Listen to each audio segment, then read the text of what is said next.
Complete and total dumpster fire. Sometimes modern is gonna modern. All right, so this is Mardu Pyromancer, and this is a little bit of a deviation from the typical list. So we're not playing copies of Bedlam Reveler. Instead, we've got 4 copies of Seasoned Pyromancer or Master Chef or whatever you want to call him here. Got a special altar art moto version. And we're trying out a couple copies of Yawgmoth here, the Thran Physician. To pay 1 life to sacrifice another creature, put up a 1 counter on something, and draw a card. So we've got a bunch of sweet things to sacrifice between Lingering Souls and tokens from this and Seasoned Pyromancer. And then this deck's got a little bit more white cards in it than a typical Mardu Pyromancer deck does. But I think the white cards are pretty good right now. Burns, a deck that's always good. And there's a little bit of uncertainty in the format. So getting to play Lightning Helix alongside Collective Brutality gives you a pretty reasonable burn matchup. This specific build is electing not to play Blood Moon, which I think is fine. Blood Moon's a little bit medium. One of the upsides to not playing Blood Moon is that we get to play a couple of Horizon Canopy lands here in our mana base. So we've got 1 Silent Clearing and 1 Sunbaked Canyon. So let's dive on in and play some Fair Magic here. Hopefully have a little bit better run than the Elves deck had today.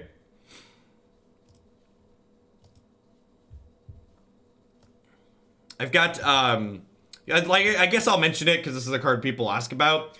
Decks like this tend to have a hard time against blue-white control, and I was like thinking about like what are the various cards we could play to kind of dunk on that matchup, and I feel like we could probably get to 6 mana in that matchup with some amount of consistency. And this card seems really good against them, right? Like their planeswalkers are the bulk of how they're killing you most of the time.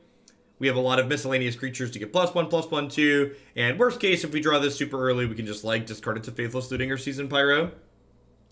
Seems more than reasonable for us.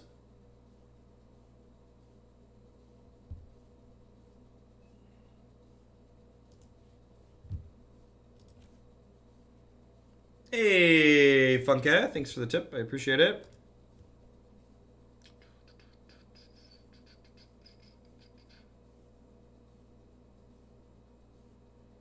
Long-time YouTube lurker, I was your last opponent playing Red Phoenix, prepping for Barcelona. I'm new to Modern, just wanted to say thanks for the games. Hey, thanks for the game. Good luck in the rest of your league, and good luck at your Mythic Championship. I think Mono Red Phoenix is an excellent choice. And that deck is super linear and super proactive, and it's just interactive enough when it needs to be good, I think. Phoenix decks are an excellent choice right now. I think they're everything you want to be doing in Modern. Ooh, we queued into the humans deck with our 2x main deck Yawgmoth deck. Let's do it, chat. We got to Inquisition and Artless Mantis Rider. Next turn we'll go tapped land, Inquisition, this Reflector Mage, unless they draw another Mantis Rider. Ooh, champion. Yikes. That kind of changes things. Because they have I guess maybe I'm supposed to play Pyromancer now. Yeah, I guess maybe I'm supposed to play Pyromancer. So, originally, I kind of autopiloted here. So I wasn't going to play Pyromancer on 2 because they had Noble Hierarch Reflector Mage. So, originally, they didn't have this Champion of the Parish, and I was just kind of autopiloting here. I think I'm actually going to take a Noble Hierarch now and play this tap, because this way, if they don't draw a 1-mana human, I get to kill the Champion of the Parish with Kolaghan's Command, which seems ideal. So, my original line of thinking was they're going to play Noble on 1 and then be able to Reflector Mage by turn 2 Pyromancer, but when they declined to play Noble on 1, it then became correct to play this on 2, I think, but I'd already cast my spells, so it's neither here nor there. Let's go ahead and fetch up a basic Plains here.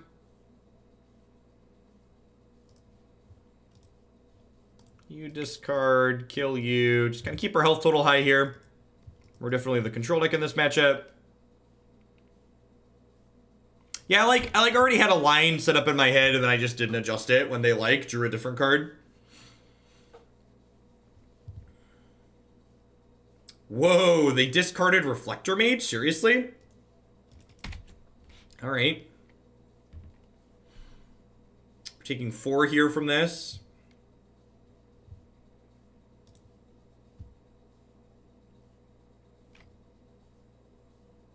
It's another K command. So the fact that they bend a Reflector Mage makes me think this is also a spell in their hand. So I'm going to go ahead and kill this Noble. Yeah, we got a Thalia out of them. Deal. This means we take 1 less damage this turn. Next turn, I'll have the ability to cycle Sunbaked. God, that was just like the best possible draw. That's super unfortunate. All right, well, we'll grab Blood Crypt here. We've got 2 shots to try and draw Lightning Helix, but that's really what we need to draw here.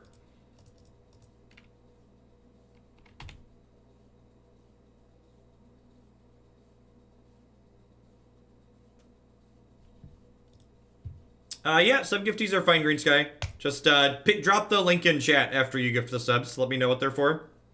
So any removal spell lets us live for another turn here because it kills this Mantis Rider. Yeah, that buys me some time. It's a double fog, right?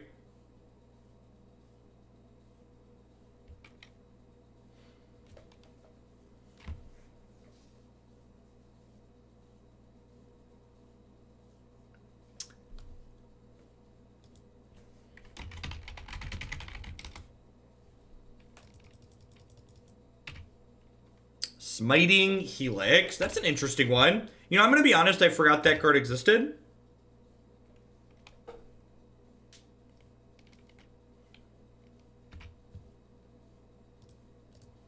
think I want to stay at 5 here.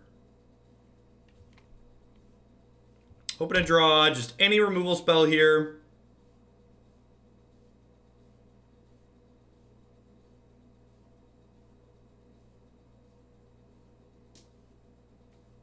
Perfect. That quantifies as any removal spell.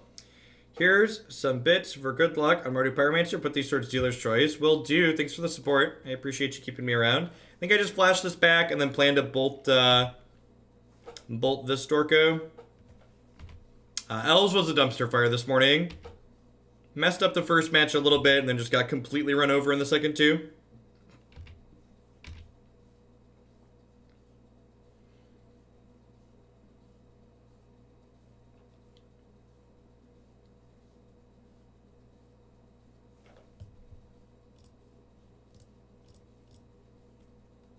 It's another flying threat. It's a little medium for us.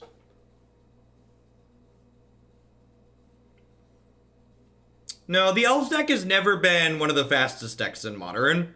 So if you've listened to me talk about Elves in the past, one of the reasons I've always touted it as one of my preferred decks in the format is because it's very consistent. But Elves' absolute best draws have always been slower than other decks in the format's absolute best draws. So playing the Blackcleave Cliffs is good if I draw another Lingering Souls, but it's bad if I draw Faithless Looting. So I've already played 1 Souls. I've not played any Looting, so I'm going to go ahead and hold on to this Cliffs for now. Hey, thanks for the sub-gifties, Green Sky. Yeah, Elves is like consistently has people dead on the 4th turn of the game, but it can't kill before turn 3. Whereas, like, the more volatile combo decks in Modern are, like, have you dead by turn 3 and sometimes turn 2. But the consistency with which they turn 3 people is, like, less than the consistency with which Modern Elves turn 4 people. Hey, Green Sky, I appreciate it. That'll get added after we're done today. I'm gonna go ahead and chump block again here. Looking for any removal spell, even like a Collective Brutality kills this. Another Lingering Souls would be good too, though. Triggers these and gets me some flying blockers again. How about another land? How do we feel about that? Another land sounds really good. The number 1 customer service rule, Mini Koopa, is take money from people in any way, shape, or form that they prefer to give you money. Don't be picky is my rule. Alright, so Last Hope is good. I think Kalitas is good. I think this is good. I'm going to trim these Thoughtseizes. Honestly, This matchup's probably pretty good for us on the surface. We've got a lot of good spot removal. Just flooded out there a little bit. Never saw a Faithless Looting. I don't think Kaya's Guile is quite good enough. Edict is pretty middling against them. The gain 4 life is whatever. Kaya, Seasoned Pyromancer that came either, did we?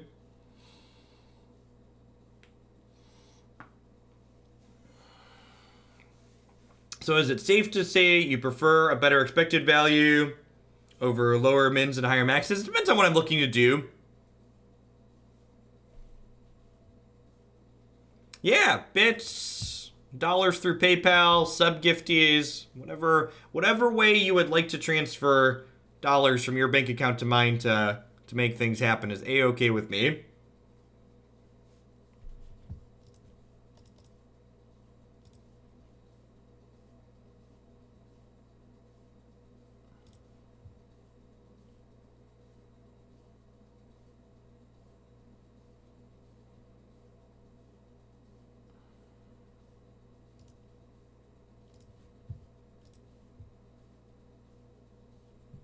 $25 Portillo's gift card. That does basically turn into money for me.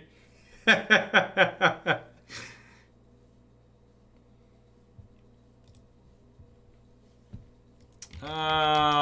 don't believe so. Wow. Stupid. Thank you for the heads up. For some reason, some amount of the time when I click update, it doesn't actually update. There's a vegetarian eat at Portillo's. They have a veggie croissant as well as a portobello mushroom sandwich. That's great.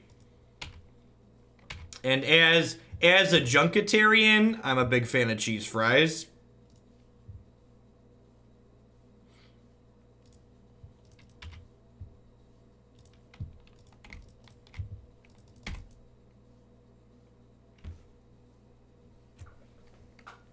What's my favorite vegetable to eat? Asparagus is great.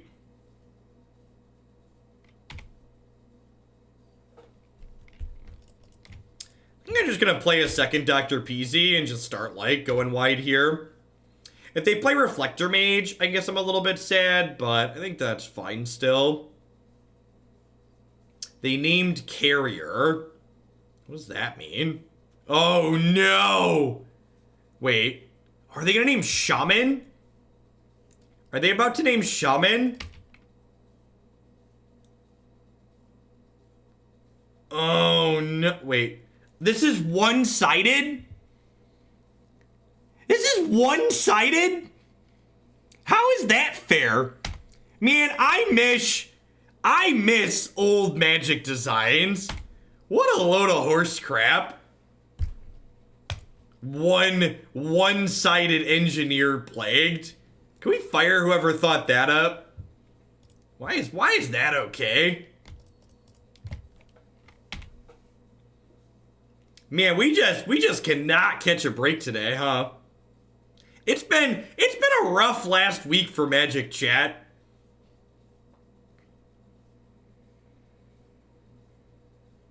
It's like, you know what I found out last week? We lost to BBD in the last round of fandom playing for top 8. Apparently BBD was a pair up too. Like, we were 2-2 and didn't get paired to another 2-2. We got paired up to him when he was 3-1 with the best deck in the room.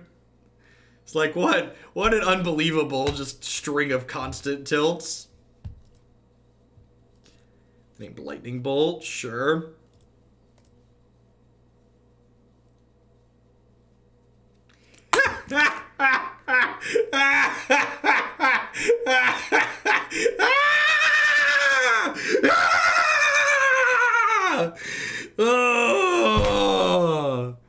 Like, normally I don't mind seeing a hand with 4 lands in it, but like, all of these are spells. They all draw cards. I cast an Inquisition, and they have 3 spells in their hand, and I don't get to take any of them. Oh.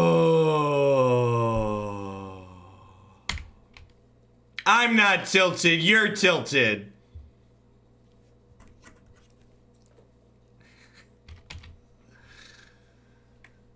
I think we're gonna path the Meddling Mage and then bolt the Plague Engineer here.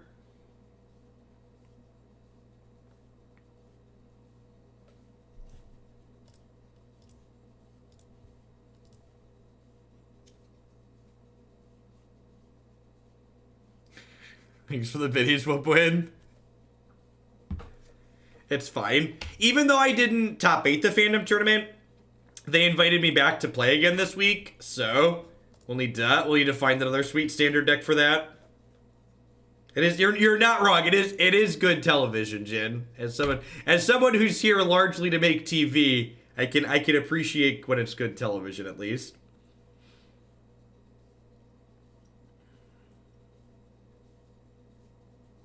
We're gonna try more Sultai Flash today. If that feels okay again, we'll probably play that.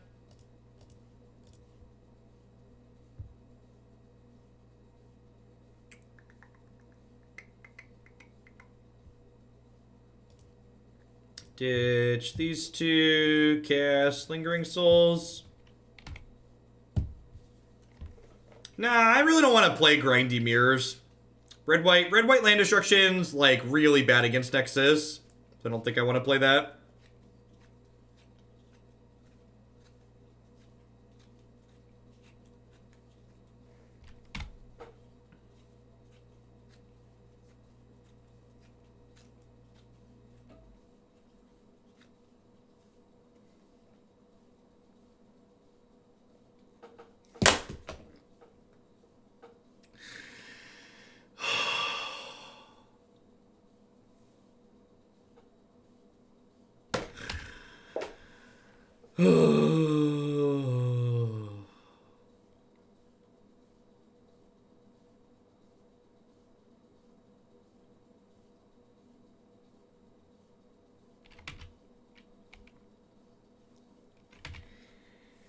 Hey, Curtia, thanks for the tier 2. I appreciate that. Welcome back.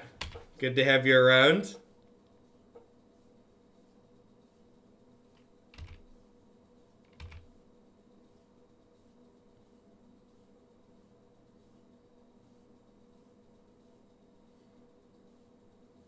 All right, so in response to this, I need to... They're going to pick up Dr. Dre here and kill this Plague Engineer.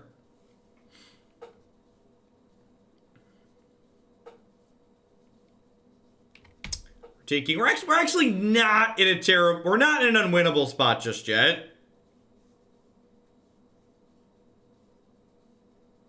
Are you kidding me? Are you kidding me?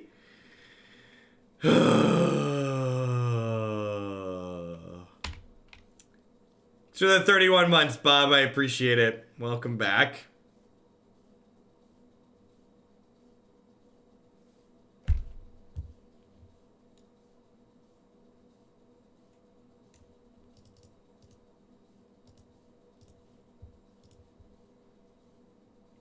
Hey, Rivera, thank you for the very generous tier 3 resub. I appreciate that. Welcome back. Thanks for keeping me around.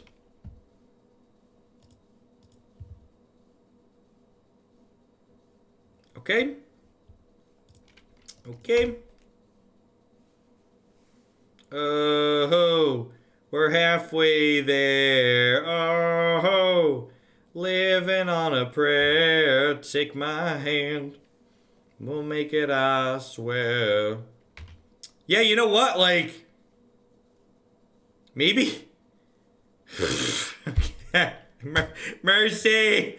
Mercy. Mercy. Mercy. You know, with Plague Engineer, Elves probably isn't a good... Elves probably doesn't have a good humans matchup anymore, does it? I guess Elves could play its own Plague Engineers. Is that what I'm supposed to do? Maybe I'm supposed to just put Plague Engineer in Elves. That's probably what I'm supposed to do.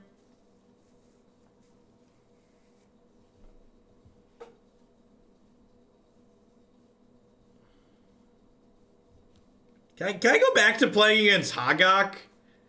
I definitely liked that more.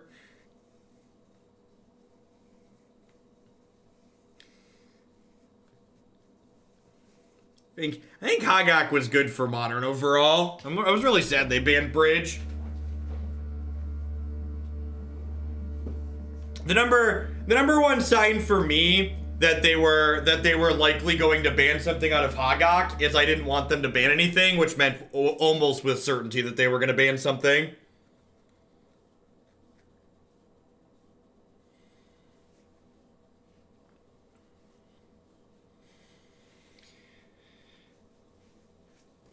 What's going on, Ervichia? We've got one Immortal Sun for the blue-white control matchup. It's also fine against Jund.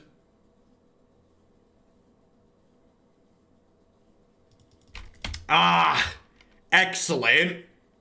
What a fantastic way to continue experiencing the joy that is Modern than to play against Panza. A true delight, if you would.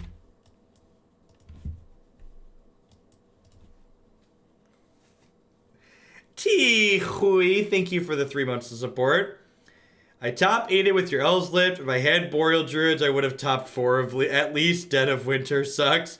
Woof. That's funny that Boreal Druid doesn't get cleared by that.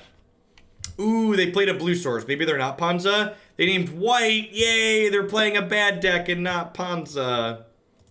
Not that Panza's a good deck, but it means I'm not getting Blood Moon, so God bless. We caught a break. Good beat, good beat.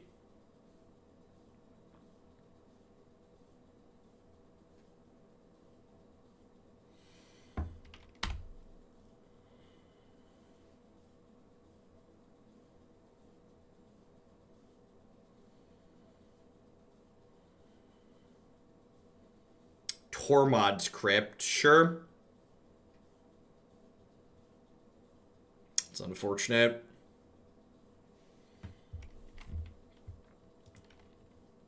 Not getting Blood Moon, just getting locked out of the game in a completely different way. Just getting locked out of the game in a completely different way.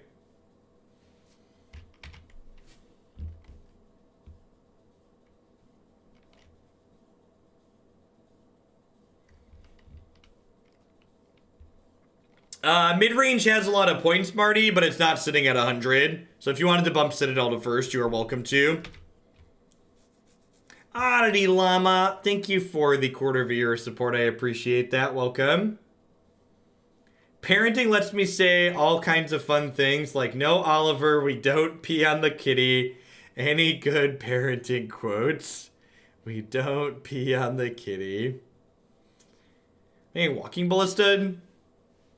Finale for 2. Okay. They got an Engineered Explosive. Sure. Oh, they're the Devoted Druid deck. Okay, that makes sense. Alright, so let's grab Sacred Foundry here. And path this. And then next turn, we'll go shock this, you discard, attack your Karn for 1.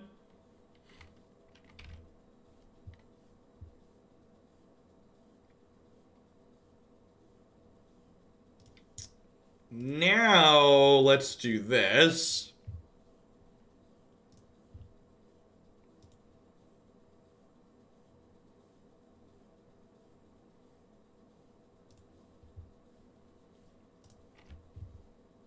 Marty doling out the sub-gifties.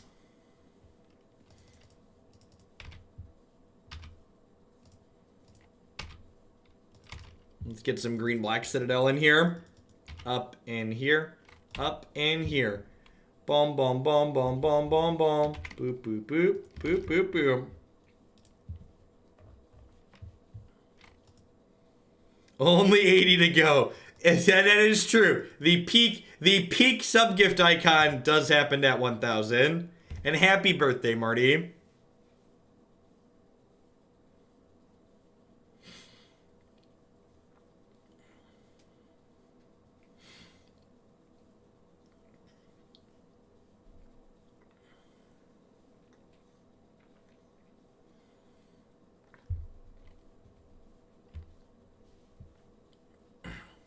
Time Reveler, sure. Art optional Time Reveler.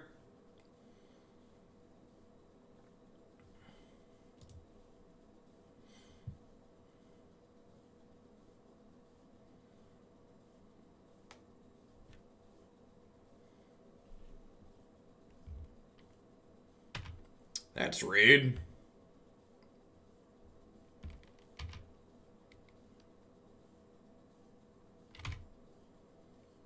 All right, so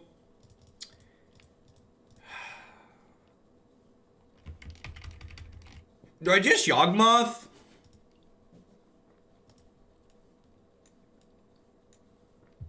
I think I just Yawgmoth again. I can still kill this with a K command shock next turn. So I'm not in a huge rush to do that. I think I'd rather just get my creature into play again.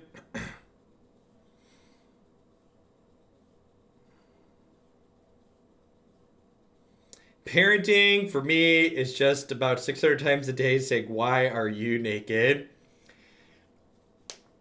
Jacob, what was it? The other day, Christy took the kids shopping to pick out some new shirts. And we brought them home, and both the kids decided they needed to wear every one of their new shirts in like a 2-hour period. So like wore one of the shirts for like 10 minutes, and then like decided to change. Deck list should now be updated. Sorry about that.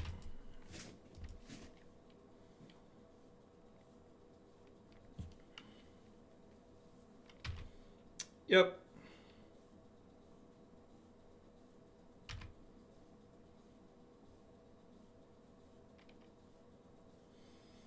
He's not as bad in Modern, where like we've got a lot of Lightning Bolt decks and a lot of decks that play to the board.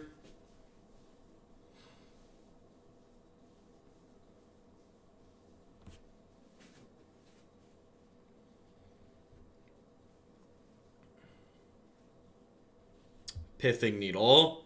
So I assume we're pithing this. Nope. So their hand right now is Pithing Needle plus Engineered Explosives.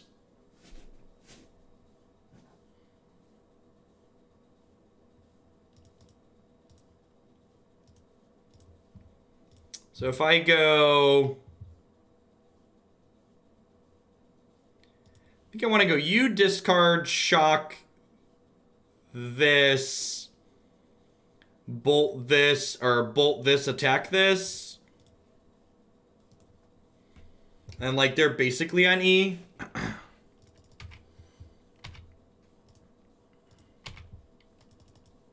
They discarded explosives. They have exactly Pithing Needle left. So they're going to Pithing Needle this. And then it's like my 2 removal spells versus the top of their deck.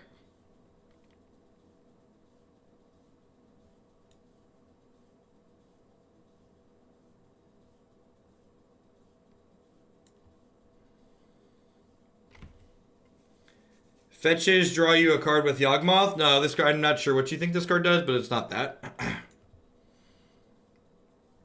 Hey, Archeon. Thank you for the 13 months. I appreciate that. Welcome back. Thanks for keeping me around.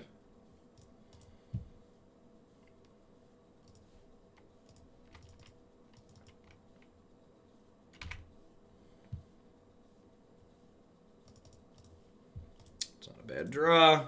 Let's kill this and make some souls.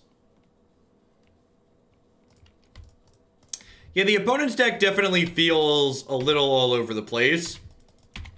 They've got like the Devoted Druid combo going on. They got this Karn package going on. They've got like Finale of Devastation. seems like they're being pulled in a lot of different directions.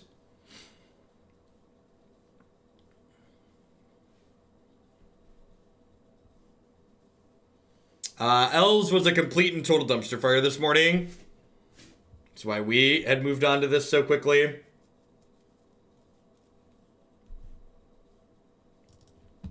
Probably don't mind an extra path here.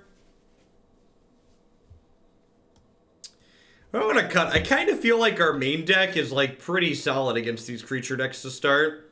Collective Brutality seems a little bit mediocre. And do I want the Immortal Sun? I guess they do have a few Planeswalkers. Their deck's kind of aggressive though. I think they're a little bit, they get down too quickly for this to ever be too relevant.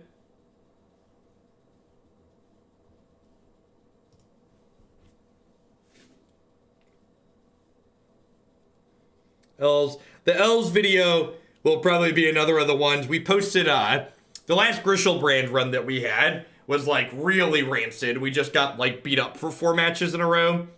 And there were a bunch of people that comment on the YouTube. They're like, why'd you even bother posting this? It's just like, you know, I post all the 3-2s and the 4-1s, and only posting the good really gives unrealistic expectations. I don't like to cherry pick. I don't think Kaya's Guile is very good because my opponent's deck has a lot of things like Arbor Elves and other miscellaneous bad creatures they don't mind sacrificing most of the time. I think an Edict tends to be pretty bad against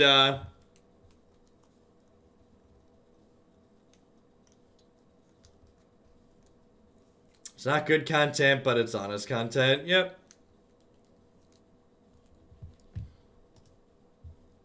I don't know. The good part's subjective. Like, if we're just getting stuffed in a box over and over, you're getting to see the opponent's decks do their thing, right? You're getting to watch magic happen.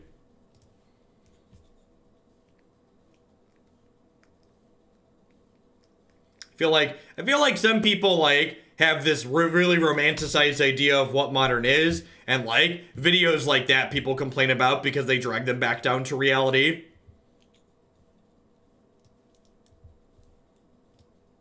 Hey, CCBM, thank you for the Prime support. I appreciate that. Welcome, welcome. Thanks for keeping me around. I think I just take their Teferi here, huh? I guess I couldn't cast the Teferi.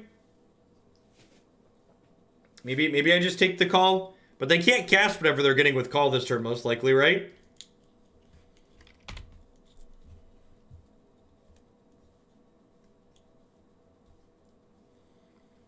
You ever 3-0 dropped a league? I don't think so. Usually the prizes for sneaking out the last couple of wins are good enough that it's worth slogging through. I'm Thoughtseizing now because they're going to have enough mana to play Eldamari's Call and the thing they get with it next turn. In a 1-2 punch type thing, so I'm gonna just like take their meaningful play away here. Cardinal, thank you for the 2/3 of your support. I appreciate that. Welcome, welcome. Thanks for keeping me around. And Rabner, thanks for 26 months. That is, it's a lot of time. Hope you're having a wonderful start to your week.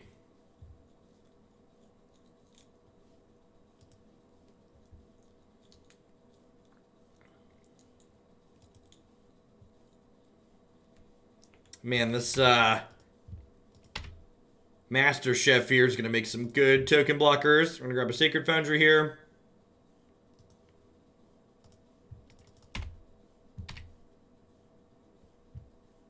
Longer than my other relationships. I'm not judging, okay? What do I want to get rid of here? It's definitely Lingering Souls. Do I just ditch the Canyon? Yeah, I'm pretty likely to draw another land, right? Perfect. So next turn we can go PZ plus Souls or PZ plus Helix. I don't catch Modern live very often, but I always enjoy watching the YouTube content. Thanks for what you do. It's helped me become a better player, and I appreciate it. Well, thanks for the Prime support. Those Bezo bucks help pay my mortgage these days. If you don't have another streamer that you regularly ship your Prime to, CCBM, as a heads up, you can drop that Prime off even when I'm not online. If my schedule doesn't line up exactly with yours, I always appreciate the folks that take the time to do that. Shalai is a really good one here when I'm sitting on a 3 damage removal spell. I'm gonna start by attacking with both, actually. Yeah, I agree. This game's an excellent example of why Kaya's Guile isn't super good. A lot of miscellaneous Dorkos. Pretty happy with that trade there. It means they're further away from combo killing us, which is nice. Anarch Fire, thank you for the 7 months. I appreciate that. Welcome, welcome, welcome back. Kinko's Eldrazi decks playing one of the new Ugin. I don't understand why you would put Shrine lands in your deck and not just play cards and Worm Coils. I've never been a huge fan of Eldrazi Tron and still don't quite understand the appeal of it.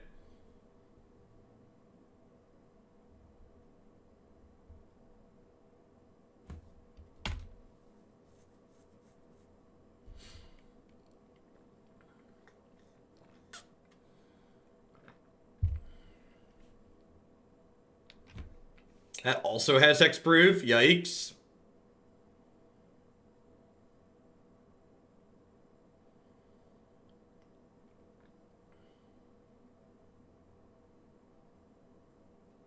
My accent comes from a speech impediment as a child. So, thanks, I guess. The good news is we can kill Karn with these tokens, right? I think I'm just smashing Karn with everything here. I think I'm gonna attack them with this.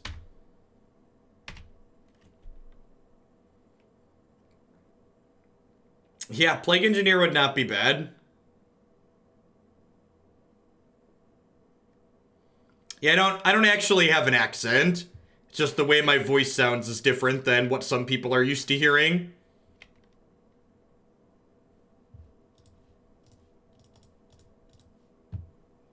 It's actually the thing I get the most annoying mouth breather comments on things like YouTube and stuff like that, because people are so outrageously offended that someone could possibly have a voice that sounds different than what they want to hear. Their lives are pretty good that that's their thing they have to complain about.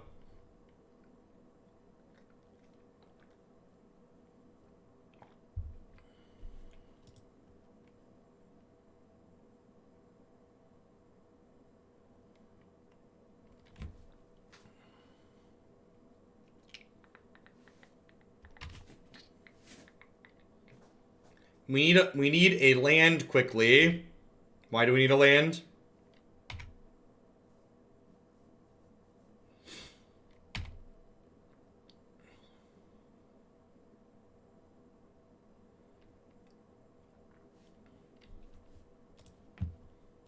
Thanks for the tier 3, Roadkill, I appreciate that. Welcome back. As always, let me know if there's a deck in the queue already you'd like to bump up, or drop me a message and let me know if there's, or submit the form through the site if there's something new you'd like to add.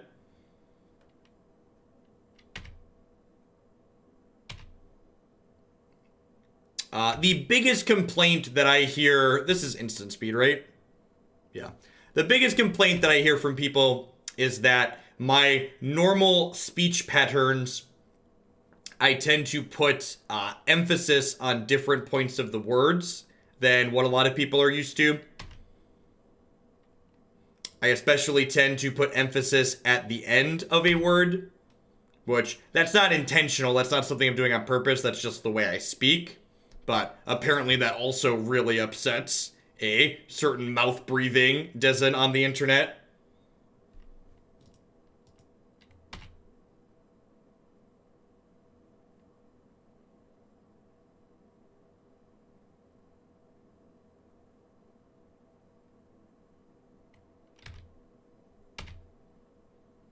I have no idea what it's from. It's just the way that I talk. And if I made an effort to change that and talk in a different way, there'd be a different subspecies of humans that would be upset with the new speech pattern that I have. So basically, if you're someone that's goal is to eventually make stuff on the internet, you need to accept that you're never going to please everyone, and that making an effort to try and please everyone is just a losing battle that you shouldn't bother with. I think I actually want to Path to Exile this Devoted Druid rather than Lightning Bolt it, because Lightning Bolt can be used to kill a Planeswalker or finish them off later.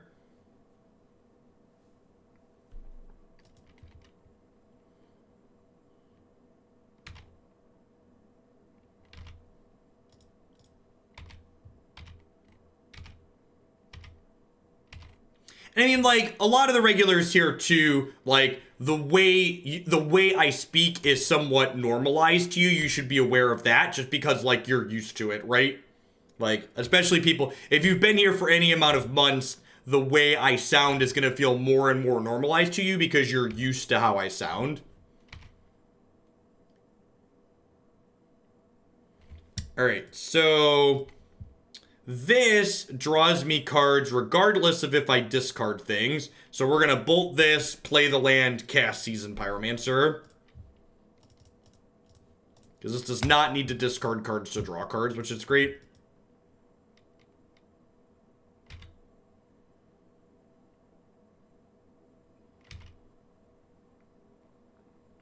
I have Dr. Peasy in the bin that can buy back later. It is worth noting here that, like, this Seasoned Pyromancer is worse than a Bedlam Reveler would have been in this position, right? I have 1, 2, 3. I have 5 instant sorcery in the bin, so, like, a Bedlam would have only cost me 3 here as well. And it would have drawn me an extra card.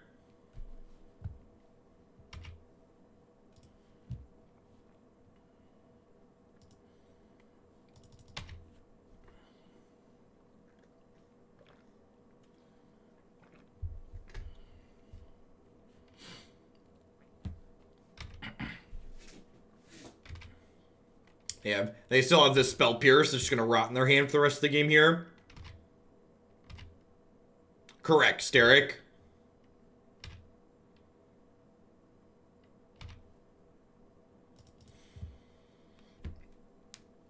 To grab our last Blood Crypt here. We'll shock this, pick Dr. Peasy back up.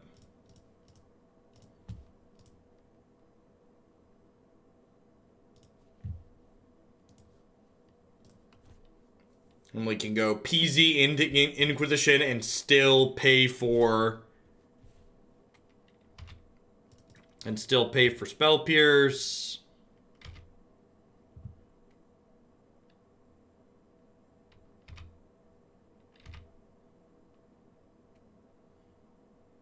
They just have like 2 Spell Pierces. Because they didn't attack with this, right? Which kind of implies they have another reaction here. So, anything they could play... We're just going to hold on to this Inquisition for a turn because we can make a token with it once we deploy Dr. PZ. I'm holding on to this Blackcleave Cliffs in my hand, so if I draw a Faithless Looting, I can potentially turn this Blackcleave Cliffs into a spell.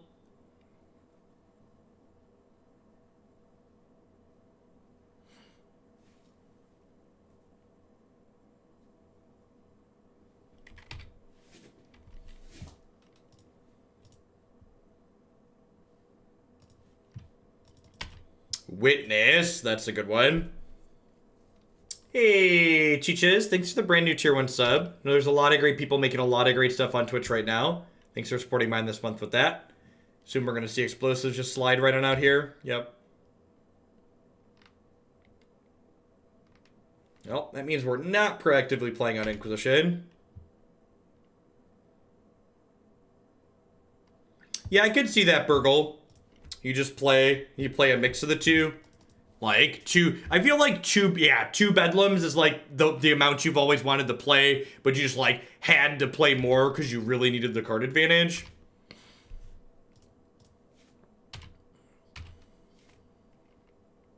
And like, the games go long in this deck a lot of the time, and like having sub number of Revelers means you can like have Revelers to like be Kolaghan's commanding back. Because you're notably not Kolaghan's commanding back Seasoned Pyromancer.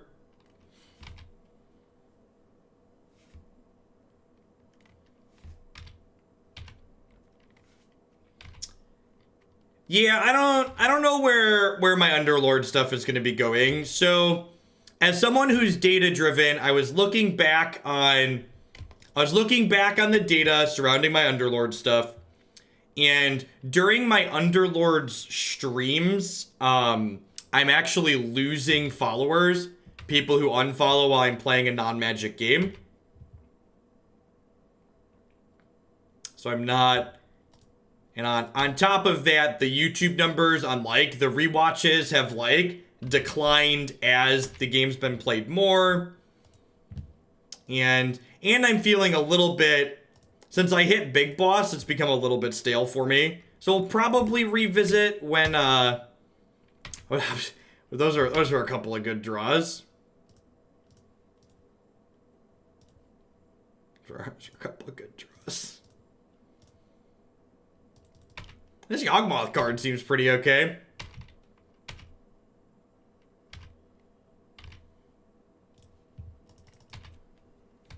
Nine Ball, thanks for the 13 months. I appreciate that. Welcome back. Thanks for keeping me around. Is Umezawa's GT? This card, like, that was way better than Umezawa's. That was GT. Yeah, Big Boss is a rank. Big Boss is like the equivalent of Diamond, comparing it to Arena. Yawg's been sweet. I'll probably revisit it once they put the balance patch out this week, but the balance patch won't hit till Thursday afternoon, I believe. So this Tuesday, Thursday, I'm gonna just do Moto every day. Yeah, I feel like, and that's the big question, is like the core gameplay in these auto battlers is good, but the question for their longevity is, can they keep things fresh? So like I'm told, I never played Dota Auto Chess, but I'm told the mod, they did like bi-weekly refreshes like once or twice a month, and it'll be interesting to see if like the official variations can do something similar to keep things interesting.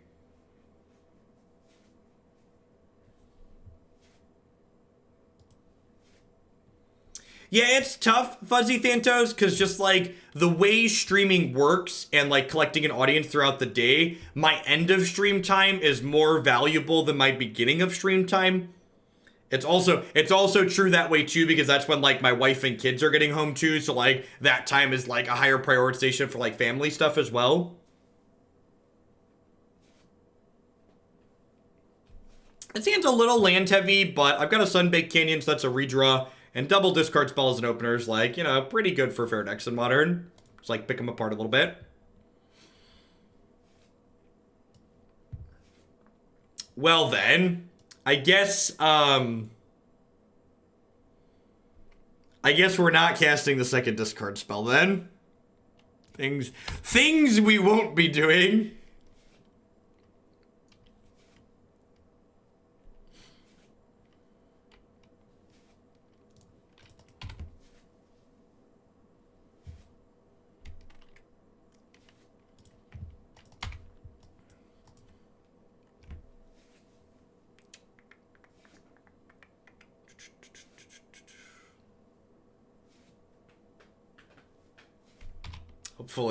Hopefully we draw like a Seasoned Pyro here at some point to get to filter through this Thoughtseize.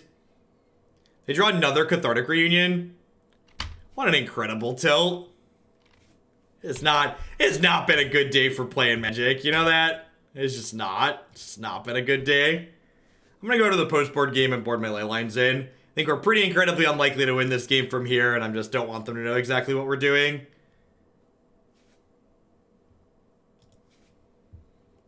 I guess they could probably speculate, but I've got a bunch of graveyard hate cards. Let's get them in here. Brutality is kind of medium. Kolaghan's Command's pretty medium. All of these are fine. The discard spells like weren't good that game, but in general they're pretty okay. I think I'd also prefer Helix to Bolt, because Helix helps me race a little bit, which is nice.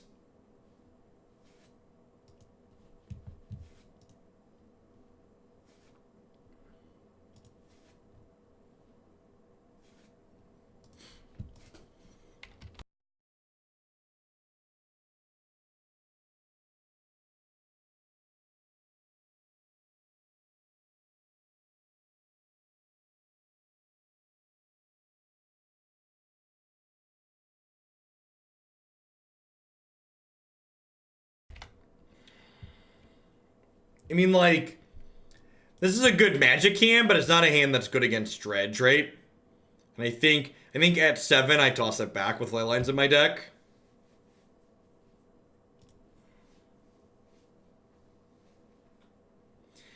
Low 1 life, thank you for the half a year support. I appreciate that. Welcome, welcome, welcome. Thanks for keeping me around. Hope you're having a good one wherever you're at.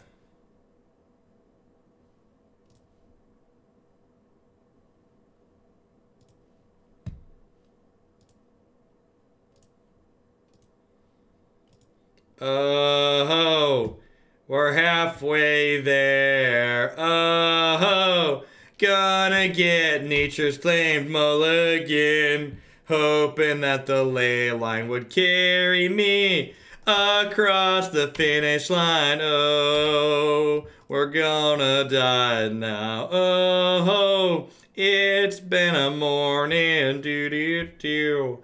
Do do do do do do do do do do do.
So, people talking about Modern being rude. Tomorrow morning, we're going to give Pauper a try. Gonna Pauper for the first time tomorrow. See how that goes. Maybe it'll be fun. Maybe it won't. It's probably less obnoxious than this, right? From a power level perspective, what's going on in the format, I expect is a little bit lower and probably more consistent than what's going on here.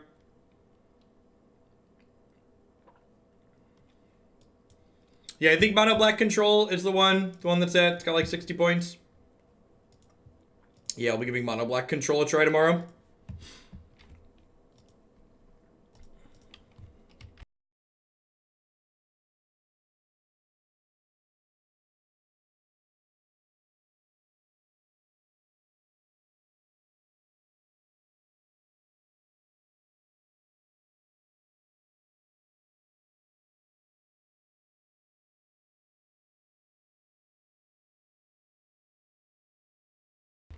Yeah, but like, the combo decks in Pauper, are they like turn 2, 3, 4 combo decks or like turn 5, 6 combo decks? Like, what's the speed of them?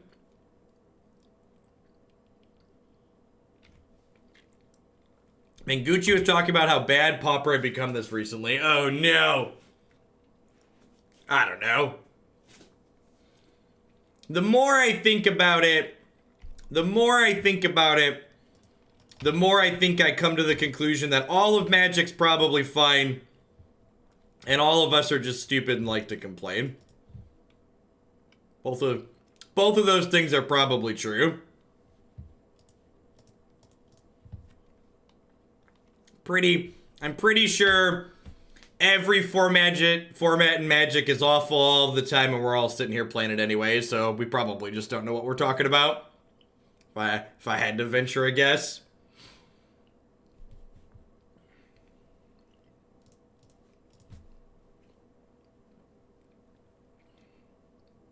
Gluttons for pain. What do you do for a hobby? It's awful. You'll love it. Come give it a try.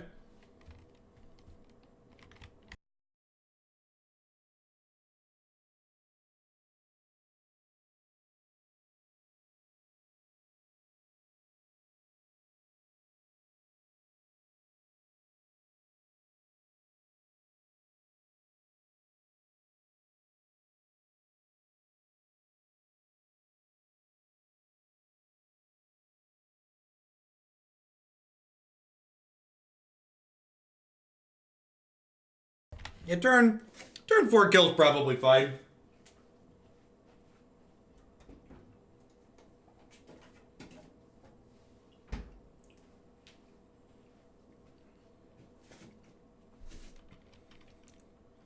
Finale of Promise. Yep.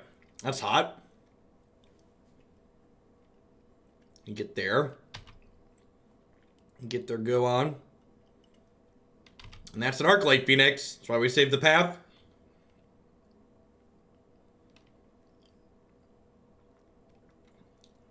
Thanks to the Biddy's Eyes.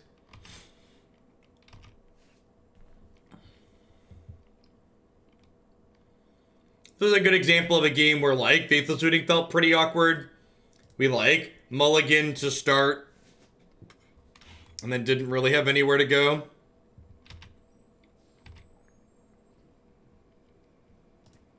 Alright.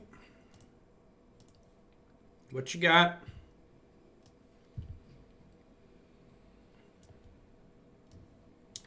Alright, I mean, their hand's, like, all dressed up with nowhere to go, huh? We're probably gonna Faithless Looting away this Yawgmoth, honestly. Just, like, look for Lingering Souls and Seasoned Pyromancers. Kind of go wide around their spot removal.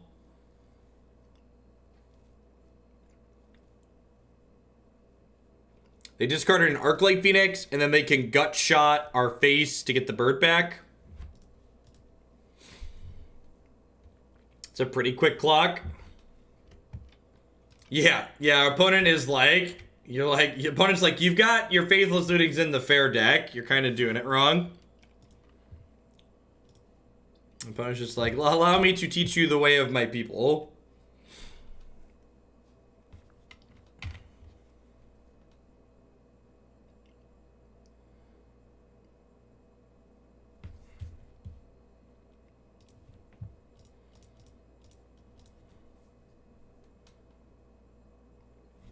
Neither of those are the Path to Exile I wanted for Christmas.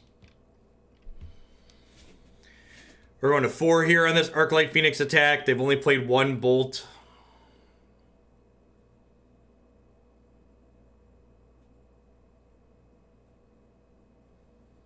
So I know 2 of their spells are Magmatic Insight. So I don't know if it's worth Inquisitioning here. Like, what could they realistically be holding that I could Inquisition? Kambal's okay. Kambal just decides to Lightning Bolt a lot of the time. Is this a Leyline matchup? I'm uncertain if this is a Leyline matchup. Kaya's whatever seems good here. Kaya's Guile.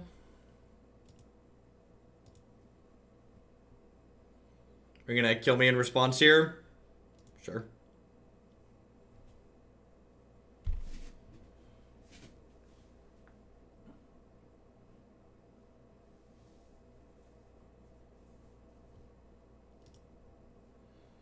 Yeah, with Faithless Looting and Pyromancer, the number of times where Kaya's Guile is dead goes down, which is nice.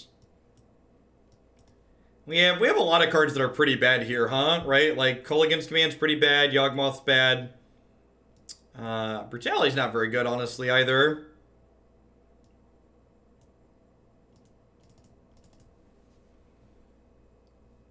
How do we feel about, like, Bolt and Helix versus Thoughtseize? Thoughtseize versus Bolt Helix. Kalitas is probably fine. He gains life and exiles things.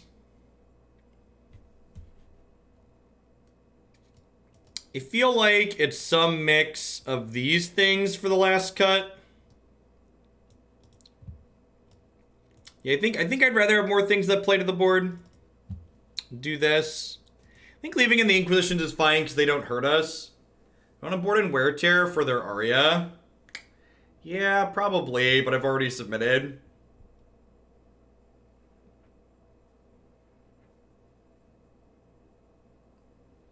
I don't know, the downside of boarding in a card that might not have text is, like, lower when we have things like Seasoned Pyromancer and, when we have things like Seasoned Pyromancer Faithless Looting in our deck. I'm gonna keep this one. I'm only getting the first one, so it's just, like, kind of okay and didn't have any sideboard cards. I don't think I can afford to mulligan another functional hand, though. Just, like, have a repeat of what we did against Dredge. The Leyline's not as important here as it is against the other ones. Want to start playing Magic online? Any advice for getting cards from new old sets? Yes! The most powerful card in Magic is your credit card. And I'd recommend checking out a service such as MTGO Traders. In fact, I have a discount code for them still. Hoagland PayPal will get you 8% off any cash orders you place with them. They have a really great online stock and inventory, and they'll just, like, give you exactly what you want. I think I take this thing. Like, I have a Path to Exile for it, but, like, I feel like this is basically a Protect the Queen style matchup, so I just want to prioritize running them out of threats more than anything. Especially considering they have, like, 2 removal spells here.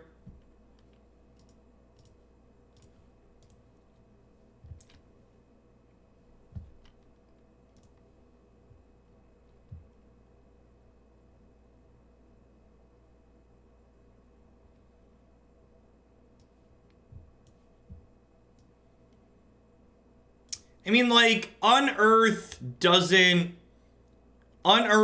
change the fact that, like, looting those things away is still, like, card disadvantage. And I don't really feel like the ability to generate more grindy card advantage is something we really need. When we played Unearth in this deck before, Because I likely don't need to path on turn 2 Talrand, and I'd prefer to just fetch a Shockland tapped. The odds I need to path this turn are low, I think.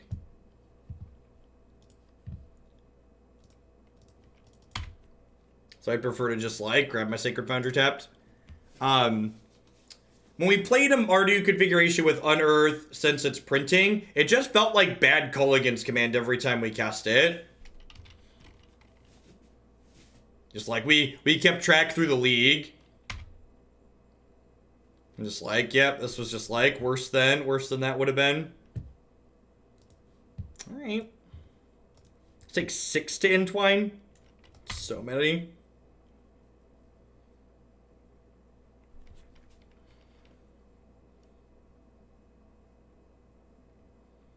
I'm not exiling using the Kaya's Guile to exile their graveyard proactively here, because I'd like for them to burn some of their resources here trying to get this Phoenix back, and then we'll exile their graveyard in response to the Phoenix trigger.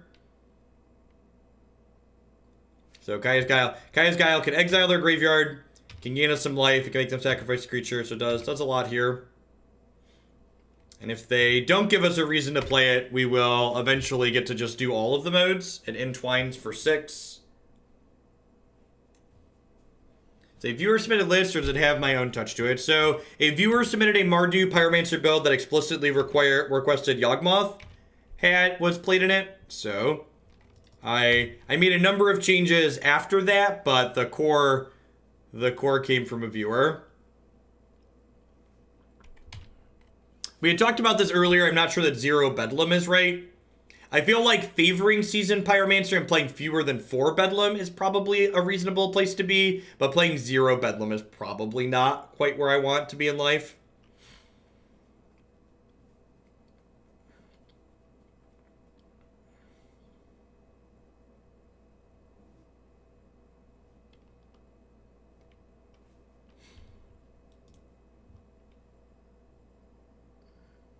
Oh god, this interface.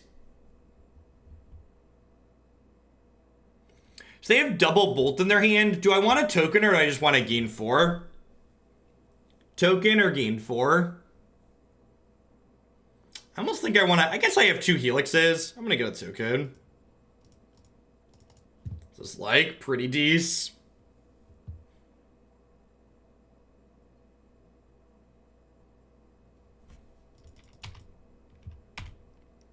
We're also at 19, so like pretty high up still. And now that I already burned the Kaya's Guile here, I'm going to sit on this 6th land.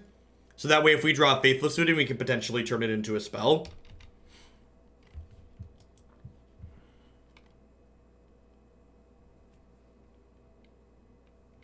Yeah, I've seen the Esper Mentor list running around. Seems very reasonable.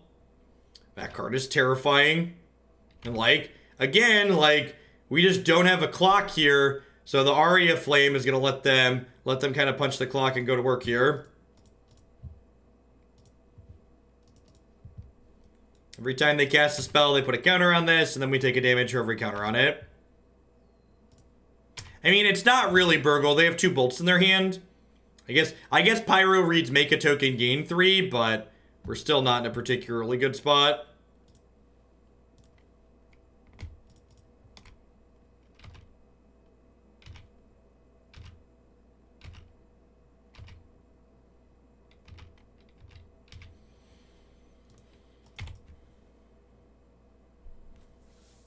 Have a good one, ad nauseum.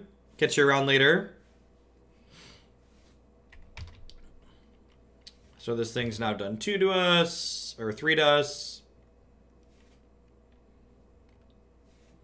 It's done 6 to us. I guess it technically gained us life, so it doesn't actually deal damage till it gets its 5th counter. But like, once it gets its 5th counter, it closes very quickly. Yeah. Yeah, it's a card that often reads. And we probably should have boarded in the Wear Tear. I don't think it really would have mattered because we didn't really draw too many meaningful things this game anyways, but I'm going to hold on to this path for now because if I untap and draw a Pyromancer, I want to be able to make a token with it. Yeah, a little bit punished for waiting, I guess. Prince D, thank you for the 7 months. I appreciate that. Welcome back. Thanks for keeping me around.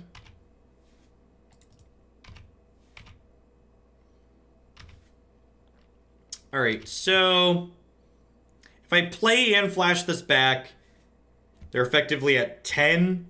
So forcing the flashback this turn doesn't really change the clock, so I'm just going to continue holding on to this Godless Shrine in case we draw Faithless Looting, rather than shock it in and flash this back. Because they're effectively at 10 with this Lightning Helix, so we attack for 4 next turn and then attack for 6 the following turn, so we have them dead in 2. That being said, we might not have 2 turns with this Aria Flame ticking in our face. Have to see how it goes.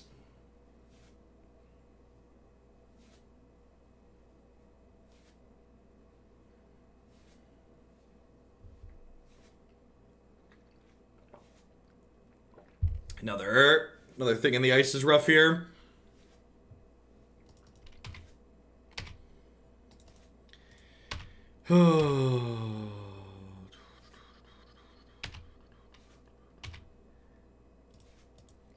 Life in general has been wonderful. Magic's been a little rough though.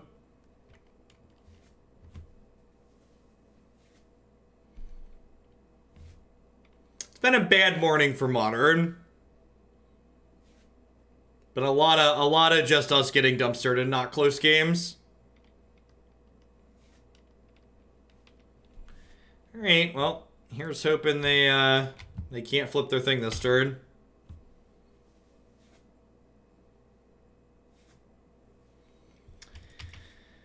I mean, I guess if I would have flashed back that Souls, we'd yeah, okay, sure. Didn't block last turn. I guess they're dead to the Helix regardless. They might as well block. Alright, well, we'll just cross our fingers and pray. We know they have a bolt in their hand, so any other instant or sorcery and we're dead. We're actually just dead to the Aria Flame if they have 2 spells. So, like, we have to hope they just, like, don't have an instant or sorcery and 2 draws. The card they already had, in addition to the bolts, and the card they draw this turn. Oh, I guess I should have flashed back Souls, huh? No, they're still dead regardless, right? If they only have bolt, they bolt this, and then they block one and they take exactly 4. Well, better lucky than good, I suppose. Better lucky than good. Opponent just on leg, the stone cold nothings.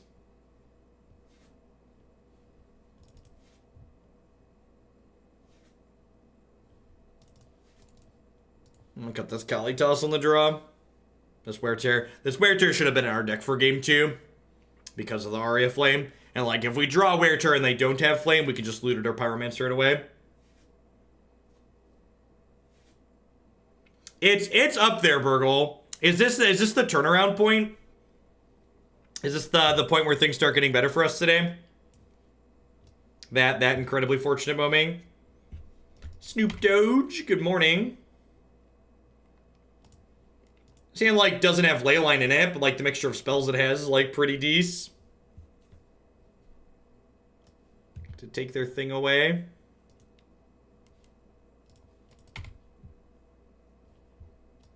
Yeah, Aria Flame is excellent. Aria is like what Pyromancer Ascension always wanted to be in the opponent's deck. It's the fact that it's an enchantment-based way to win the game that doesn't care about graveyard hate's a really big deal. They draw another thing in the ice? Nope, just looting, sure. Immortal Sun is for the fair interactive matchups. Blue-white control, green-black rock, Jund, etc.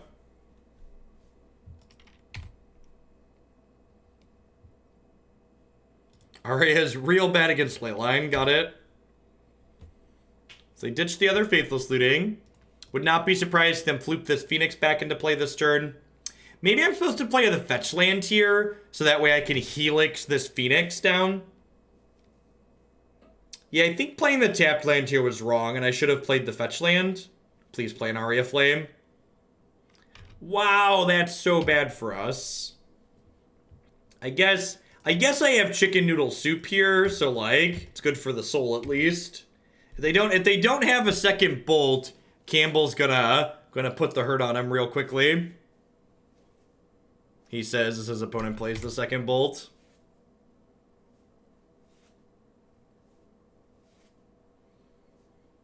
And this is a little bit of just classic mid-range fair interactive deck problems.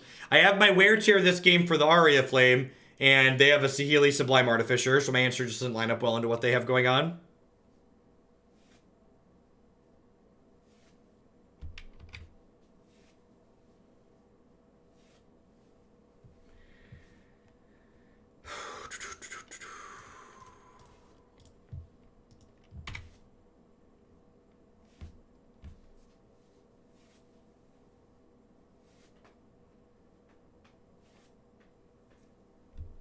I mean, if I had Unearth in my deck, it wouldn't be in my deck post-board in this matchup. Much for the same reason you saw me board out Kolaghan's Command. An effect like that is generally not great against a deck that's super aggressive and pressuring your life total.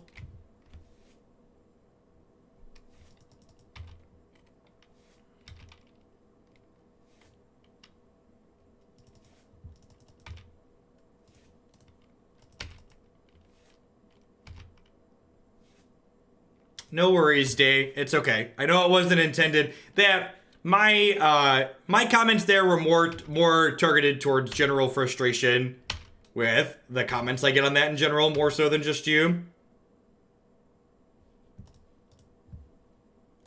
Hey, we gained 10. That's exciting. All right. Fuse. It's been a long time since I've gotten to fuse this bad Mamma Jamma. We did it! We did it! And, suddenly we're in a pretty good spot, right? They have 2 Faithless Lootings in their bin, so they're not out of gas just yet, but, like, if we get to untap with Dr. Peasy and, like, go souls, flashback souls, like, we need more souls, man! We need more souls!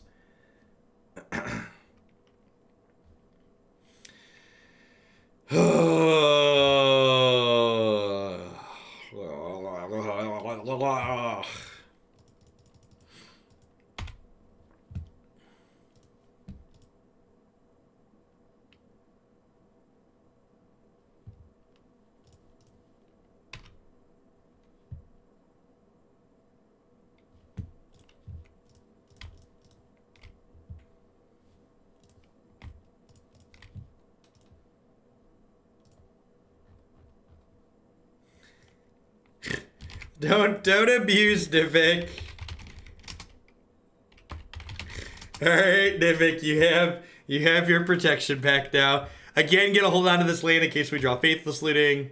I'm gonna hold this token back because I'd like this token to trade with their tokens. I'd prefer to not trade my flying tokens off here.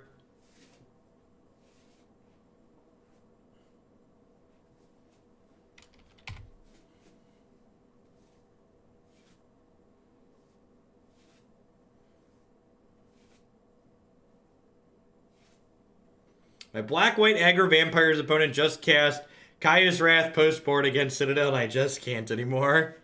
Yep. We do need more Plague Engineer in our lives. I think you're right about that.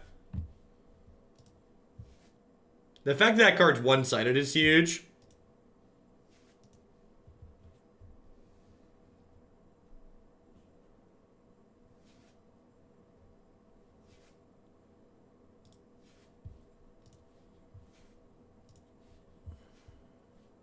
Go ahead and block here.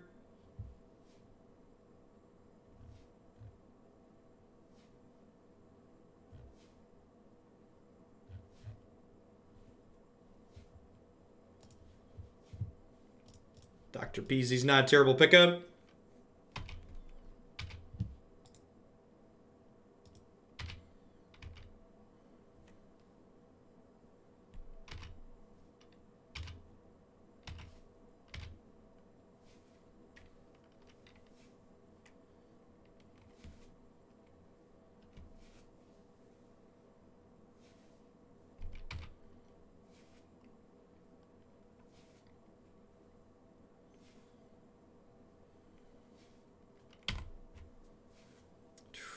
I got myself that Plague against Black Green Elves at F&M turn 3. It was so painful to see all my 1/1 dorks face the graveyard. Yep. Yeah. Yeah, it's a rough time for tribal decks.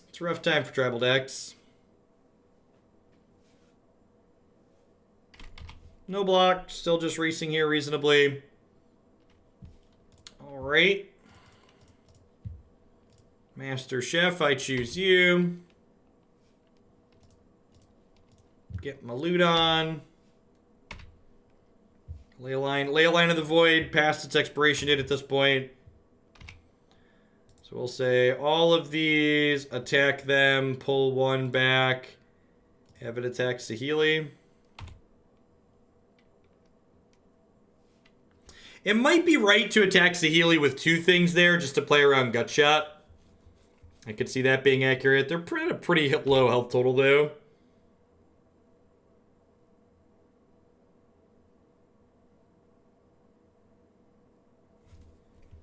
It's a pretty good draw. I'm gonna lean on Kambal just in case they have a protection spell here.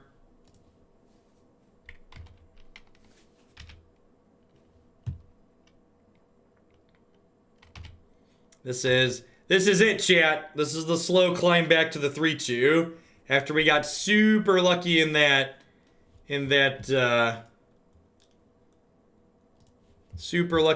first game or that second game. We're on the up and up. Lebo, thank you for the very generous tier 2 resub for the 9 months at that. I appreciate that. Welcome back. Be sure to take a peek at the deck queue and let me know what else, what you'd like to see bumped up this month.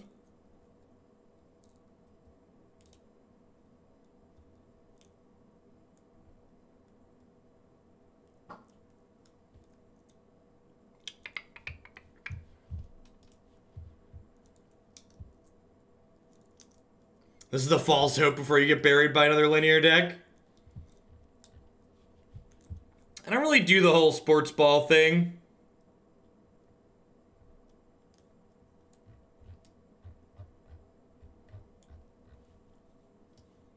It's not really my cup of tea.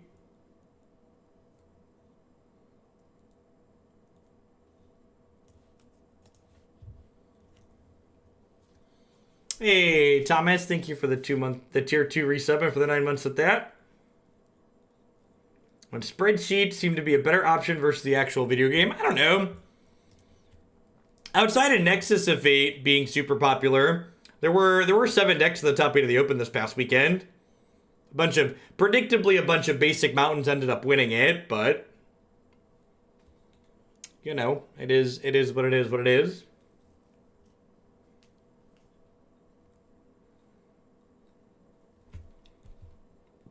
This is not amazing, but I think it's in the realm of keepable.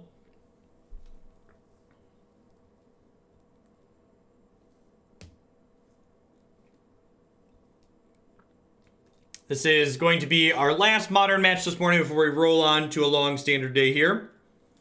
Got a whole bunch of things to get through. The standard deck queue submissions are keeping up. That's kind of how I gauge the general interest from people in the format, is like how the deck queue's doing. Yeah, I mean, I wouldn't read too much into the top 8. Like, Nexus was the most represented deck on day 2. The lack of knowing conversion rates makes it really difficult to, like, try and draw accurate pictures from what's going on in the format as a whole. Just because, like, we don't know which deck's really over or underperformed. They took Lightning Helix, which kind of makes me think we're going to see a Dark Confidant here, which Collective Brutality will be able to kill. Collective Brutality is also a decent pickup because it'll let me turn a land into a spell. Yeah, players make gameplay errors on camera all the time. There's a video of me out there somewhere of me playing 2 lands in a turn on camera because I was playing quickly and not paying attention. There's videos of my opponents playing 2 lands against me. In Paper Magic, there's a lot going on, and when you're trying to play against a clock, it's very easy to miss track of things you've done for the turn. Alright, so they just have Seasoned Pyro as their last card here, but Seasoned Pyro is going to let them filter some of these lands into potential action.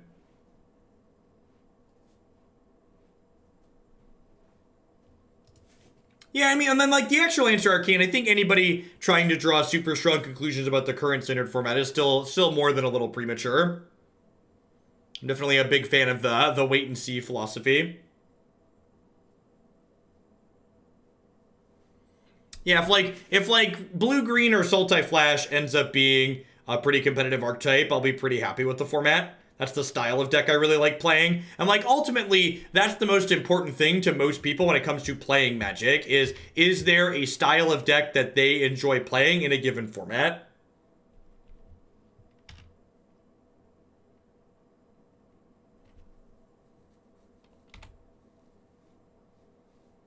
All right, so I think we're just gonna go ahead and play Lingering Souls this turn.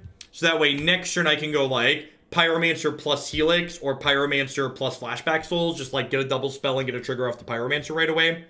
This does give them a window to like have drawn a discard spell to take my Pyromancer away, especially because they've seen 3 cards, but I think this is the mana efficient and optimal play. Yeah, I put 4 temples in, Marty.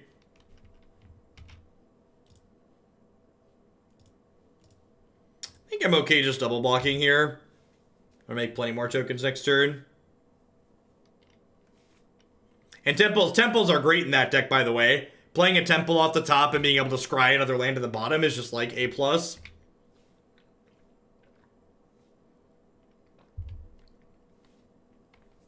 Yep, and here's the discard spell that we talked about potentially happening, but it is what it is. I think I'm happy with my sequencing. I stopped playing standard when Absorb became unplayable. Yep. Yeah. And then, like, it's not even just Little Teferi making counterspells rough right now, too, right? Like, 6-mana Chandra gives them a little bit of a rough go as well. I mean, we're in a pretty okay spot overall. They took my Helix again. Okay, so I assume we have another threat coming down. We have a Renin 6. Okay, yep.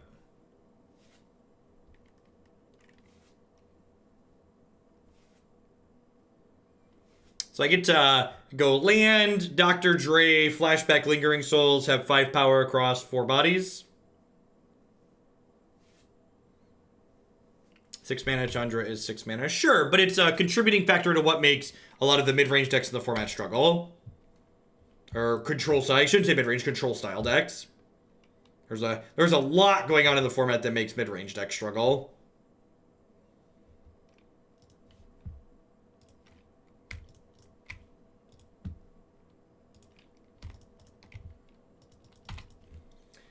Yeah, so like once upon a time, 6 mana Chandra, her emblem would have been good against how some of the decks were working. But as the Nexus of Fate decks have evolved, 6 mana Chandra is not really that good against the current iterations of Nexus. They just kill so much faster with things like Nissa.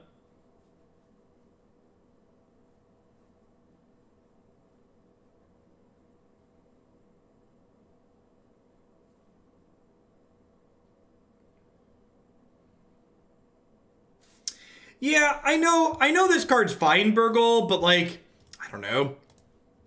Like when we played it, basically every time I cast it, I kind of just wish it had been. Every time we cast it, I kind of just wish it had been a. It had been a copy of Liliana the Last Hope.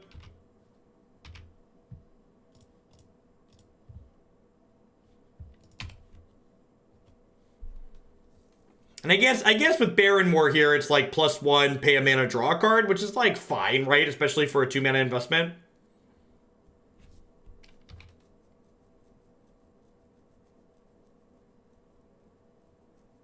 What percentage of mid-range decks do you think should be for a healthy format? I mean, again, I really don't think you can quantify things like that in an objective sense, so I prefer to avoid doing so, Bant for Life. I think there's a number of factors that go into stuff like that. I don't know. I mean, a lot of the successful Jund decks have been playing copies of Renin 6. This isn't just like a random thing my last league round opponent is doing. Like if you look at people that are like playing in the weekend events and stuff like that, there's a lot of folks leaving up Ren right now. Lingering Souls, still good against Jund, news at 11.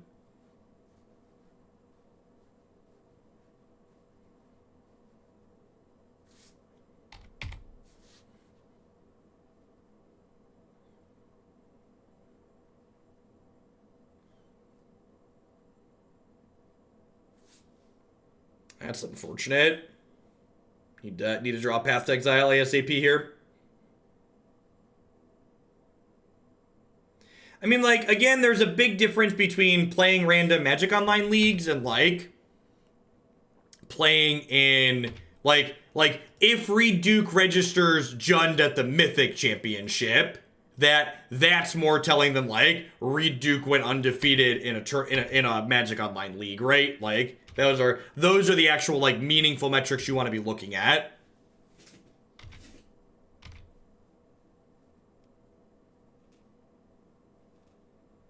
I mean, Historic is very likely to look like whatever this current format looked like when it ends, and I would be very surprised if the Wilderness Reclamation Nexus of Fate format is ever going to allow mid-range decks to really thrive.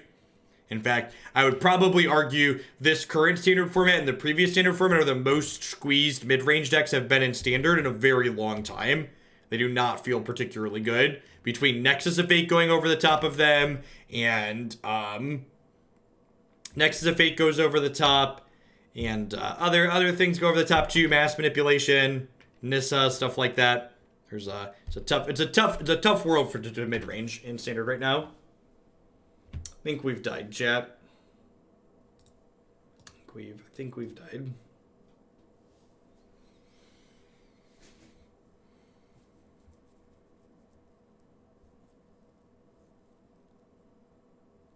I mean, that's like the easy money, right, Metallics? That's not really a skill game. That's just like, whenever I want Kaya's Guile in this matchup, probably not, because they have Seasoned Pyromancer. Brutality's a little medium here. Last Hope is good. Immortal Sun seems fine. Yeah, K-Command was one turn too late there.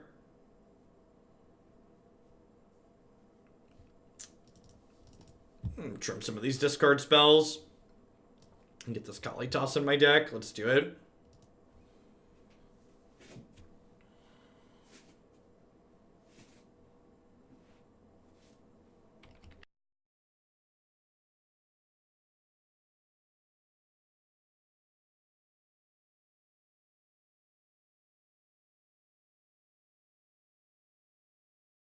Yeah, by the time there was a meaningful reason to play Immortal and Hex Marty, Hex was like closing down basically.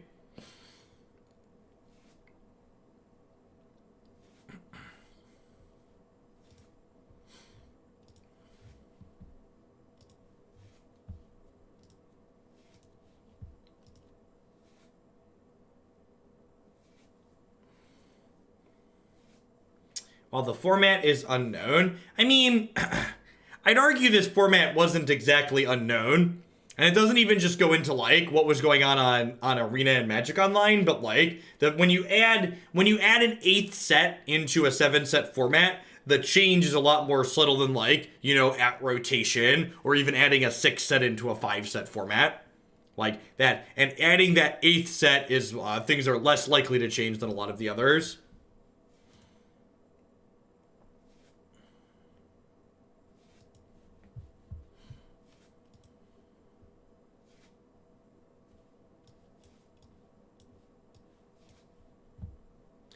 I'm going to keep this. I don't like mulliganing aggressively against decks full of discard spells, so just keep a hand with lands and spells those lands can cast and hope for the best.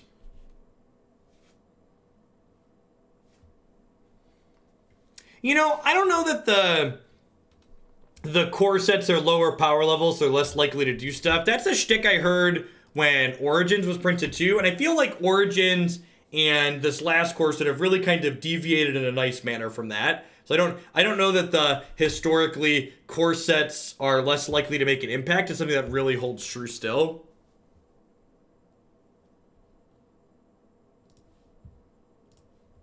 I feel like that's kind of a hold on from the past. That's like not something we really is really as true anymore.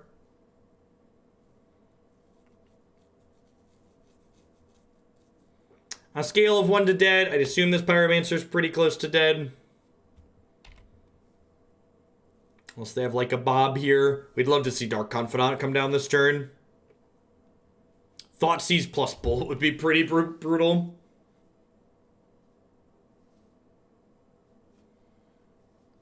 Yeah. Yeah, when core sets were mostly reprints, I think that they don't bring a lot of power level or change much was pretty true. But once they started adding new original cards to core sets, I feel like that kind of changed. Heck, the Titans were in a core set, right? Like, that probably just hasn't been true for a while.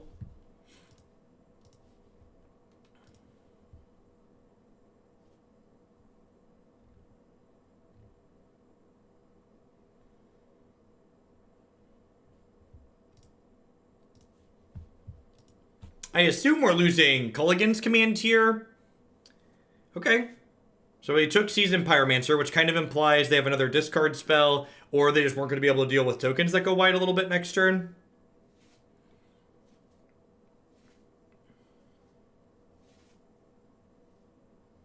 Oh, and they have the Spellbomb to cantrip. That makes sense. Okay. Yep, it's sitting on the board.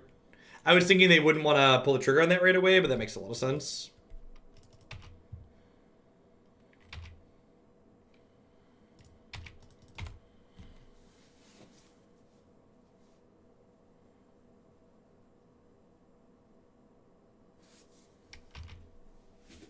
Hey, Waffles, thanks for the third of a year of support there. I appreciate that. Welcome back. Thanks for keeping me around. No green mana onto the opponent yet. And they could have fetched green with this here Verdant Catacombs. Should they have wanted it earlier.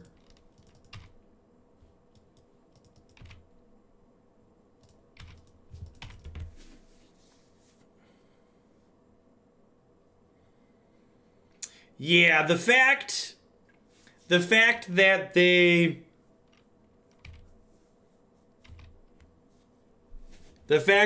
gave Wilderness, the fact that they gave Nexus of Fate a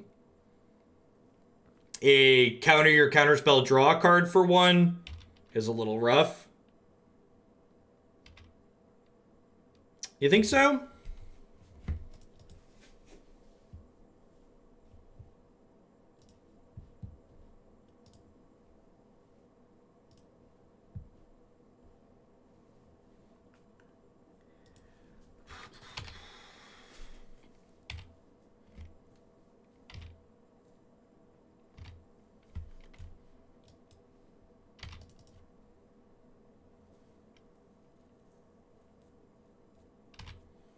So they know about this path and this K command. So we might just end up in a holding pattern until they hit a discard spell. That's unfortunate.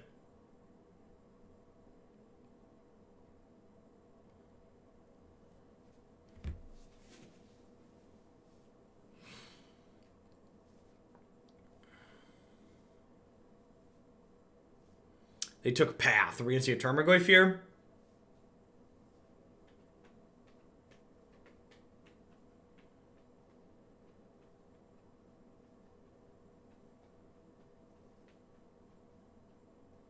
Well, unfortunately, neither of those things are true. Legacy High Tide is not good, and Candelabra is really expensive.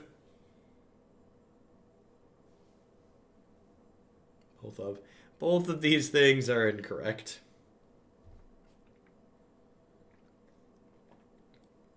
Hey, Ferg, thanks to the 11 months. I appreciate it. Welcome back. Hope you're having a great start to your week.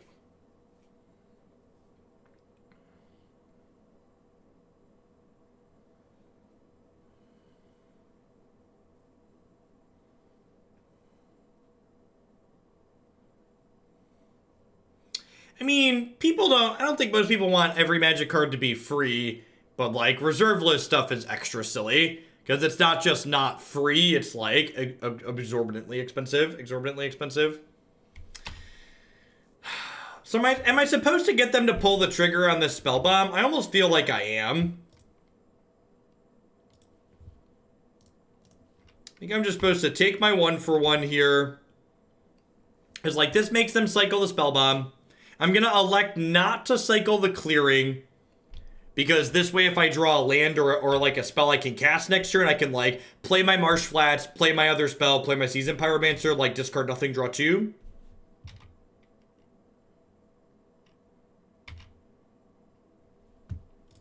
Perfect.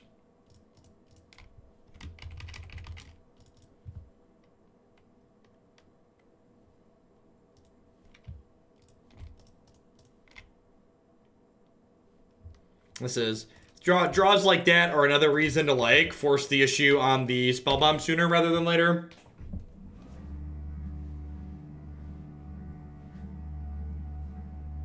That's not true. They've banned cards that are just printed before. In fact, they reprinted Splinter Twin in a Masters product and then banned it almost immediately.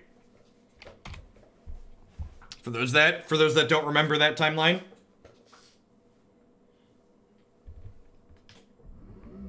Kalitas. Damn, it feels good to be a gangster. Magic. Magic is a skill game, etc., etc.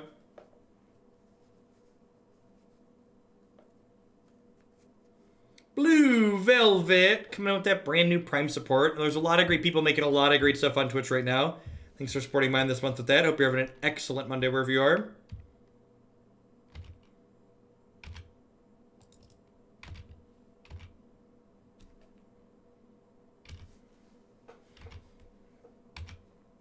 Looks like we might get to wrap this one up and force a game 3 in this last match. Currently 2-2 in this league.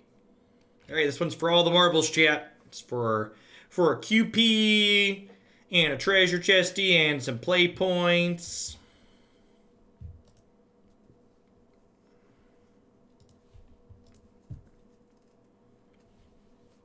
I am content with how he sideboarded. Let's run it back. How's Yawgmoth been? Kind of clunky, honestly. Like, it's this card that's, like, kind of good against other creature decks, but at the same time, if you have a lot of creatures to sacrifice against other creature decks, you're probably fine against them anyways. I felt like I've missed Bedlam Reveler, so I think I'd prefer that it be Bedlam Reveler. Also, cutting Yawgmoth means that you don't have any double black cards in your main, which is ideal. It makes your mana a little bit better. Only having double red is your only double color.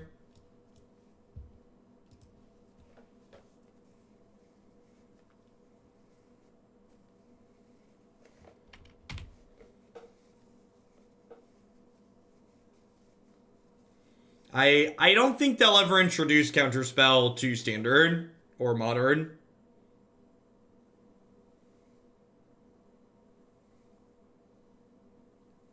Yes, Lightning Helix is an interesting one too. I remember we finally convinced my friend to get into Modern, and he picked up the last pieces of Twin a month before the banning and literally got to play the deck once. That's so brutal.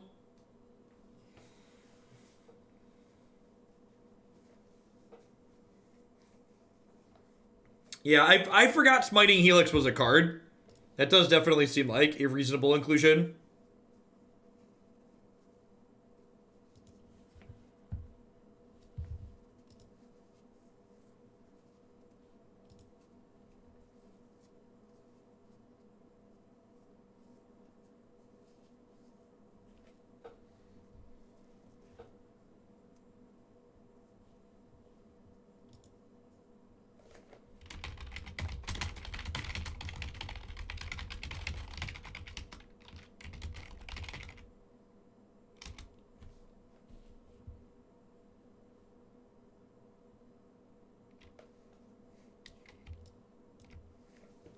Put it in the tank here.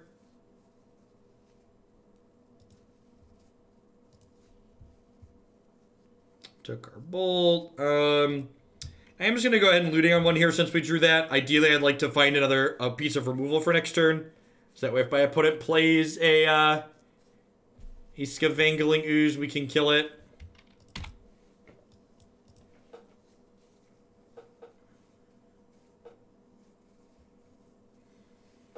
Yeah, a card like Counterspell is generally not great for the format for the same reason like 4 mana unconditional wraths aren't good. They remove like having to pick and choose between what's optimal tends to be one of the more interesting parts of deck building.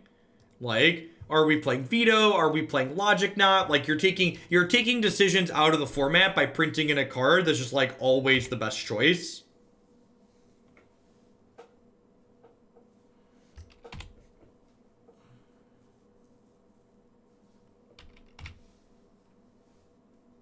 Well, it's a lot of Tarmogoyfs.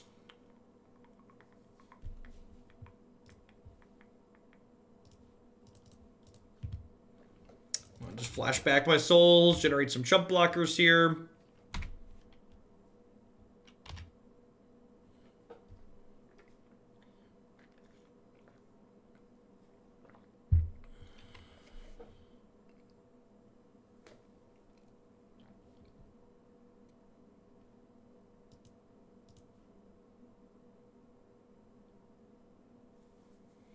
Jund players are a dying breed. I don't know if that's accurate.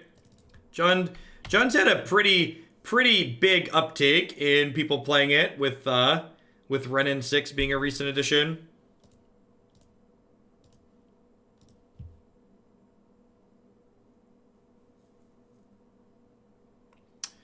All right. Well, I mean, that's the card that keeps me in it, kinda. Hey, Schmitty. Thanks for the half a year of support. I appreciate that. Hope you're having an excellent Monday wherever you're at out there. Thanks for keeping me around.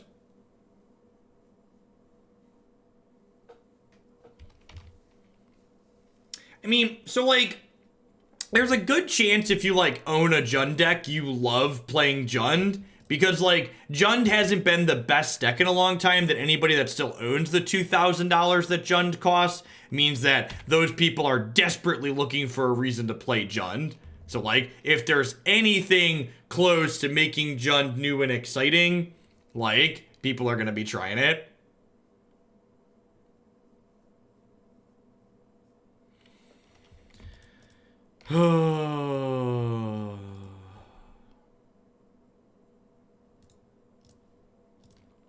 This deck felt really bad today. Yawgmoth as a whole, to focus on some of the specifics in this list, Seasoned Pyromancer was fine. Yawgmoth felt kind of clunky in general. Obviously it wouldn't have been better in that game as Bedlam Reveler, but, like, Bedlam Reveler is also a card that felt clunky pretty consistently in this archetype, but I feel like Bedlam Reveler is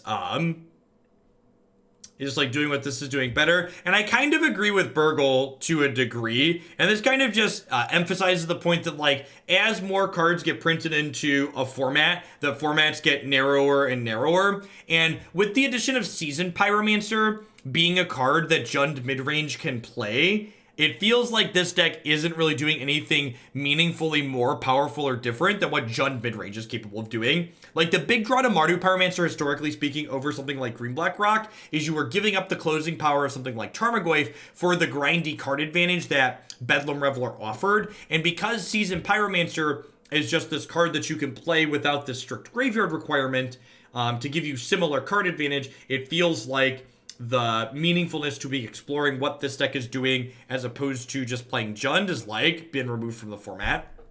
I feel like if I was interested in playing a more mid-range deck in Modern right now, I definitely would play, like, Green Black Rock or just Jund, like a lot of other people have been doing.